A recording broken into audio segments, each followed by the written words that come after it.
I'm Vin. I'm Sori. That's Booby. And Colby and Chip. Alright, so...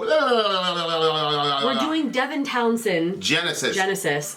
So I was, talking to someone on Patreon, and she messaged me back, and I thought that this was really cool and inspiring, and so I thought, we should read it. And, she doesn't even know that we're doing this, but this song reaction is for you, and you know who you are. Long story short, I finally got my fees paid off for probation, found a job that I actually enjoy, with coworkers that I get along with, and I'm actually finally participating in being a productive member of society. Go ahead! I've got about 6 months clean and don't have any interest in going backwards. All these things combined have boosted my self-confidence. I'm going to look into going to school to pursue a career in music. It's a big dream of mine to become a touring musician. It's because of people like Devin Townsend that I found the motivation to pursue my dreams. Go ahead, Sister Minister. So in honor of you, girl, we're doing Genesis. Don't forget the little people when you become famous. Yep. Shout out to Big Homie, though. Much love to her, though.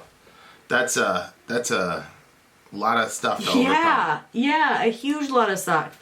And congrats on the 6 months clean. That's amazing. Yeah, I love our community, man. We got a lot of people who are doing amazing things in the world. And, it's crazy to me. They update us, and it's an honor. So yeah, it really much love is. to you, sis. Keep it moving, sis. Keep it moving. All right, Devin Townsend, Genesis. Let's make it happen.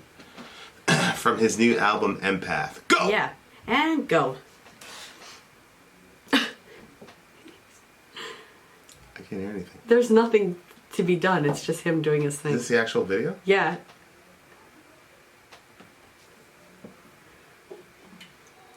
This is so weird. I know. But he's kind of weird, you know?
Yuck.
He's such a unique person, huh?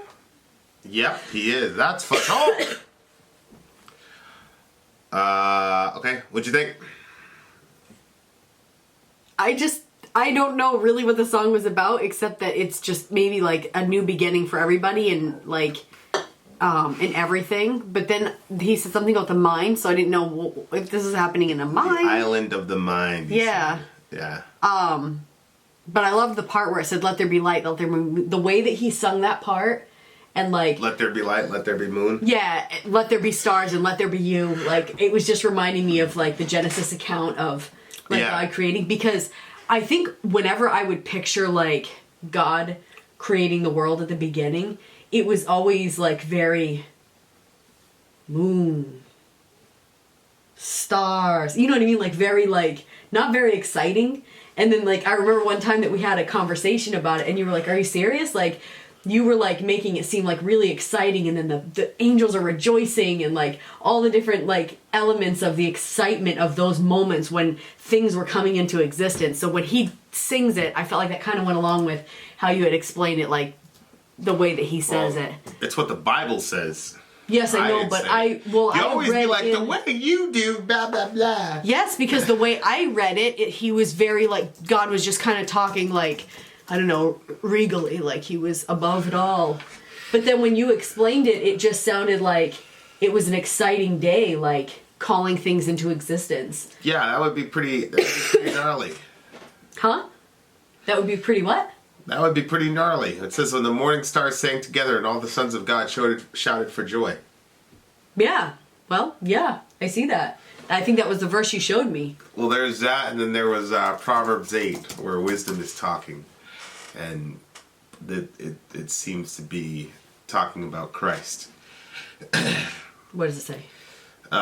When he marked out the foundations of the earth, and I was beside him like a master workman, and I was daily his delight, rejoicing before him always, rejoicing in his inhabited world and delighting in the children of man, the sons of Adam. So I got from that there was massive noise and fun when when everything was happening, for sure. Yeah. And I just pictured everything was very quiet. You just thought he was saying, "Oh, there's a moon, there's a star, there you go. Yeah. Well, I guess we'll put an earth on there." Yeah, it was actually that book. You remember that book that you showed me? And I ended up buying it for sale. She was a lot younger. It was a creation, the Jesus Storybook Bible. Yeah. With the blood on the door. Yeah. You scared that poor girl. The hand scared me. Scared me. Yeah, it was a really good book because it was all these stories of throughout the Bible, but it was like pointing everything toward how the different stuff pointed to Jesus. But when they put I'm not sure if you guys are familiar with the Exodus story when they put the blood on the doorpost, but they actually had used a branch. But in this picture, it looked like a handprint, and then drag. Yeah, but that's not what they did. Hand from a freaking. So it was significantly more scary looking, and I had bought it for some people that they weren't even Christians, so they weren't even familiar with the story to begin with. Yeah. And then the little girl was like, "Mommy, why is there a handprint with blood?" I was like, she called me and asked me. I was like, "Allahu Akbar! I can't believe this is in there." But other than that, it was really good. So there's definitely like undertones of the book of Genesis here with the let there be, let there be. I love the chorus.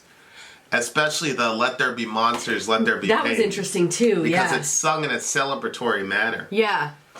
Yep. And I think that's important. Like for me, you know, and a lot of this has to do with, you know, I've just come to peace with the fact that God has decreed a certain measure of pain and suffering for everybody. I'm just, and I know that I know it's a hard pill to swallow, but I've just seen so many times where pain and suffering has created something so beautiful. Yeah, I know. And, you know, a lot of our friends will ask us this, especially in the channel, and why this and that. And I said, you know, none of us would have found each other. No, it's true. That's true. Without all the pain and suffering we went through. Because we've all been united by metal, and metal is about, you know, transforming the pain and suffering you go into art that's beautiful. And so, you know, I've just come to have peace with it, you know, with the concept, you know. And I'm not saying that when bad stuff happens I'm like, great, this is awesome. I'm just saying because it's bad stuff. You know, so it's just I still question God in the sense of, okay, how does this work out with the master plan? Because it doesn't seem to me that this is working to the master plan, but I don't question his goodness per se, which I used to. And I don't think it's bad to do that, to question his goodness in the sense, you know, when you're at a certain place, because you have to be honest. But yeah, exactly. I really appreciate that. Let there be monsters, because this world, you know, is full of monsters. There's 8 billion of them. You know what I mean? And so that's one of those things. It's like, hey, if you're gonna, you know, there's this story in the Quran where Allah is about to go and make some, you know, he gathers the angels together and he says, I'm gonna make people and they're gonna populate the earth. And the angels are like, Ya Allah, why would you do that? They're gonna cause mischief in the land. And Allah does not say, no, they're not. He says, I know what you don't know. You know what I mean? Like, there's something in and of course, you know, as a Christian, I go, sadaqt. That's true. Like, in the mind of God. That means that's true? It's what? True? Sadaqt? Sadaqt means, yeah, you're telling the truth. Because, like, to me, in the mind of God, it's like, hey, these guys, I'm going to make them, and the price of having human beings is that they're going to turn into monsters and cause each other pain, etc. And so, like, I could see an outsider looking in saying, why would you do that? Everything is perfect right here. Just leave it. And the response is, I know what you do not. Halas. That is a complicated thing. Like, if you were God, would you do it? But then, this is really weird, but it reminded me of, like, Pet Cemetery. Like, remember I told you about that? And then they buried him to bring them back, even though they knew they were going to be horrible monsters when they came back. Right. But, like, they wanted them. Right. They wanted them. That's right. So. That's right. And, you know, we have all the kids and they're little monsters in their own little way. But then when we heard about Orion, I was like, yeah! I was all crazy in the little waiting room. That's a pretty crazy moment. I should have had that. We had it. I filmed it like a minute after we heard the announcement. We'll have to find some way to blur out the nurse's features and such, because she didn't, you know. Yeah, she said not to do it. Yeah, but yeah, there's always a celebration with new life. But we know good and well that he's gonna bring his own mischief to the earth, right? Yeah. You know, and so like, I think any version of theism that accepts the idea that God has foreknowledge or omniscience has to accept that he created us knowing full well we would have pain and that there would be monsters on the earth. Yeah. And so, however you reconcile that, I really appreciate that in the song, because it was saying in a celebratory sense, like, for me, that God is just as trustworthy when he makes a stun or a star as he is in making a Hitler. And he should be praised for either one of those, and that's a crazy thing, very provocative thing to say. Yes, that is. But, that's very. But he's a creator of both. Yeah, I get it. Yeah, you know? That is very difficult. So even it's to hear like, you say. I don't really like it, but yeah, I know. Yeah, and the same sun that has saved the lives of countless billions of people through agriculture is also the same sun that has stricken many people with cancer. You're going to say that God was behind one and not the other?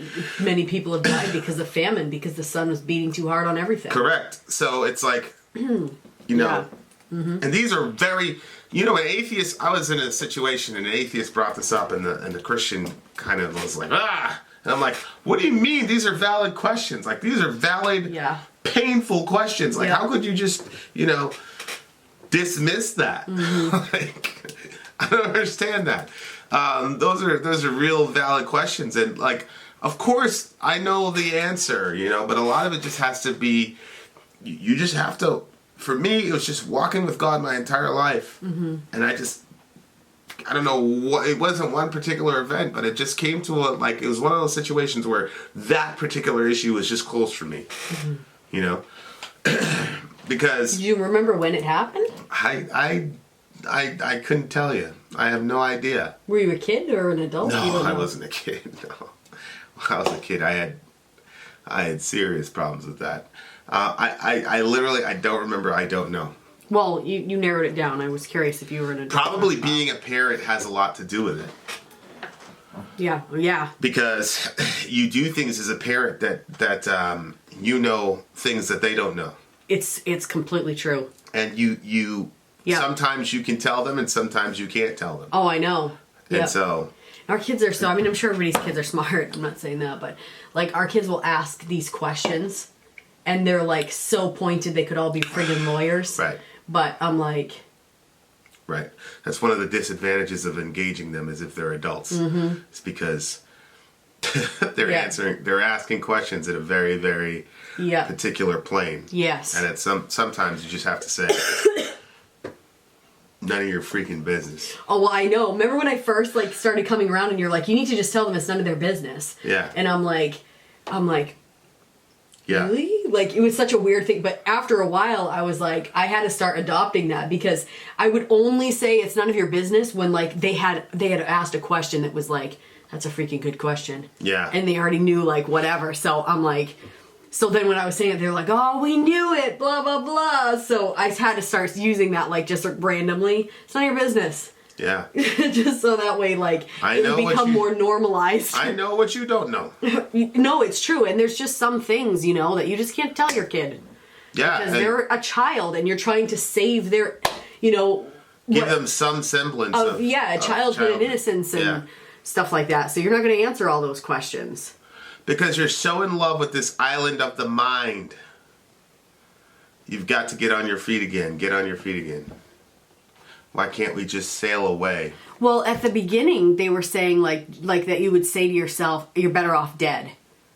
So maybe it's supposed to be a positive song about look, the world is going to have painful stuff, things you're going to go through, but that's not all there is.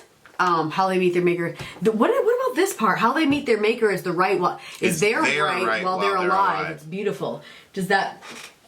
I mean, just reading that at face value, it's like, well, there's going to come a day where we're going to die, and when you die, you're going to meet him not on your terms, but on his, you know what I mean? But right now, we have this option where we, people can choose to search out God or to... Yeah, I think that's one of those, people have their own personal beliefs about God, and that's okay, it's beautiful, type of thing. Yeah, but he says they have that right while they're alive. Yeah. What does he think happens when they die? Well, when you're dead, everybody's going to find out who's right or wrong, right? So when you're dead, your rights to decide how to engage your maker are suspended because now you're dead and now you're in his. Yeah, that's what it sounded like to me. Which of course I don't agree with. You don't? No, we're in his court now. Oh. And the gospel is actually a command. It says we're commanded to obey the gospel, which is to believe the good news. Yeah, I get that, but people are still engaging God on their terms. What do you mean? people say, well, I'm not going to do this, or I'm going to engage God this way, or I'm going to find God in the wood panel around my door. Or, people find God wherever they want to find God. No, I know what they believe to be God. Well, that's the question: is does a person have the right to deny God on God's term and come to God on their terms? And I would say that no. Yeah. No. Well, that's the word that's used. Yeah, that's the word he used. I don't believe that we get to come to God on our terms. Yeah, I wasn't thinking of him using the word right. And I don't believe that he says, okay, you guys can have, on earth you can come on your terms, but then when you die, everything's on my terms. I don't think that that's how God operates. People have the right to their own conscience, for sure. But as far as it relates to the divine being, no. Yeah. But I thought it was an overall positive song. Like, for example, when we're apart, we fall, but together we feed the world. Yeah, I know, yeah. Please don't take me from my youth. Take your leave now. Shut up, shut up. But without yourself, it'll become of you. So it's kind of like, it looks like it's like talking about loving the world and loving just life for all the experiences, whether it's sun, moon, monsters, pain. Yeah. You have your youth for only a short time. You're going to lose that, but embrace it, love it, feel, experience everything. Yeah. I think that's like ultimately the measure of the song, and then saying, hey, we got to get up and do something for each other. And yeah. If we could do something for each other, that's the best possible scenario for us. Whatever you believe about God. Which that I can get behind, whatever you believe or don't believe about God, and we've been able to do that in our community, right? Where the vast majority, probably 95% of our community doesn't believe what we believe, right? But yet we've all been able to band together and do helpful things for, the kids in Yemen or the Children of the Night thing or whatever it is. Oh, by the way, speaking of which, we have a friend of the channel. His name is Mikey, and here's a clip of the GoFundMe thing that we will put in the thingamajiggy. But Mikey's mom needs some help. So very worthy cause. Good brother of mine. So go for it. And it's the same thing as with our stuff. Like, even if you're like, oh my gosh, I can only do $1. Like, if 200 people do $1, you know what I mean? But like, sometimes I feel like, oh, it's just $1, so it's not really going to make a difference. But like, if everybody just do what you can, then it does. It makes a huge difference. There's 100,000 of us. Yeah. Yeah. I mean, so she'd be set if half of us. I know. Yeah. If half of us did that. So yeah. Anyway. So we've already, the village, our Patreon group has already given to her cause. So I would encourage all of us to follow their example. All right. Well, what do you give the song? Oh, it's a 10. I loved it. Really? Yeah. This was a 7.5 for me. Yeah, no. Oh, really? I could never jump onto it. It was just. But it was so strange. That's what I loved about it. Yeah, it was so disconnected. Well, yeah, you like that stuff. Yeah. But I was waiting for the. Didn't work for me. Yeah, no, I loved it. And I feel like it fits his personality, and he's got all these, he's sitting in front of a green screen, and and then at the end he shows us the green screen, he's like, oh, whatever, I don't know, I just. Yeah, he's unique. Yeah, he's an interesting brother for sure. Yeah.